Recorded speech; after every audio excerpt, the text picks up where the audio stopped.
আবারও কুরবানির জন্য মুখ্যমন্ত্রীকে চিঠি করলেন, কি বলবেন? হ্যাঁ দেখুন, যে পশ্চিমবঙ্গে 250 সালে পশু হত্যা আইন দেওয়া হচ্ছে, আইনে 5 নম্বর বলা আছে, সরকার চাইলে এটাকে রিঅ্যাক্টিভেট করতে পারে। এক হচ্ছে ধর্মীয় উৎসবের জন্য, গবেষণার জন্য, আর চিকিৎসার জন্য। আমরা কি দেখছি এটাকে সুযোগ দেয়, যদি এটাকে সুযোগ দেয় তাহলে কি হবে, ধর্মীয় উৎসবটা নির্বিঘ্ন হবে।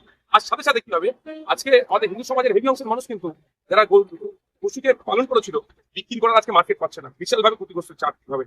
সেই কথা মাথায় রেখে সরকারকে যিনি চিঠি আছেন তাকে চিঠি করেছি।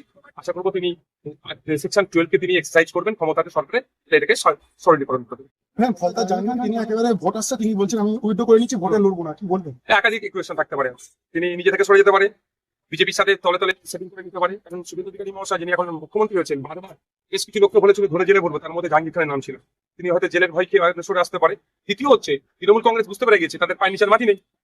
এই 15 দিন হয়নি সরকার পড়েছে, 15-20 দিন হয়তো সরকার পড়েছে। তো এখন দেখছি যদি এখন একটা এই নির্বাচনে 4 নম্বর 5 নম্বর চলে যায়, যে বাকি 80টা এমএলএ আছে হয়তো ধরে রাখতে পারবে না, ফটাফট লাভ মারবে। সেই ভয়ে ভিতর থেকে জাহাঙ্গীরকে বলে দিলে এই তুমি এখন প্রত্যাহার করে নাও, সব তো জাহাঙ্গীরের ঘাড়ে চাপাবে। অন্তত প্রেস্টিজ ফাইট থেকে বেঁচে গেল, এটা হতে পারে। কারণ সময় কথা বলতে কি হচ্ছে, তবে এই যে প্রার্থী প্রত্যাহার করে নেওয়া, প্রার্থীকে দলে জয়েন করিয়ে নেওয়া, এটা গণতন্ত্রের পরিপন্থী, গণতন্ত্রের জন্য স্বাস্থ্যকর নয়। গণতন্ত্রে সবসময় অপোজিশনকে স্ট্রং থাকতে হবে, সে যেই ক্ষমতায় থাকুক না কেন।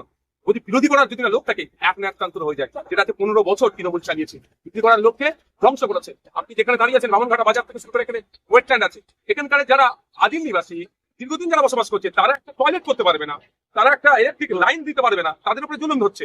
আর যারা মাল দিচ্ছে তারা প্রাসার সময় বাড়ি বানিয়ে ফ্ল্যাট করে নিচ্ছে। এখানে অপোজিশনকে ধ্বংস করে রেখেছিল, আজকে অপোজিশন এখানে শক্তিশালী হয়েছে, ওগুলো সব বন্ধ হবে। হ্যাঁ, পুষ্পা ঝুঁকে কেন?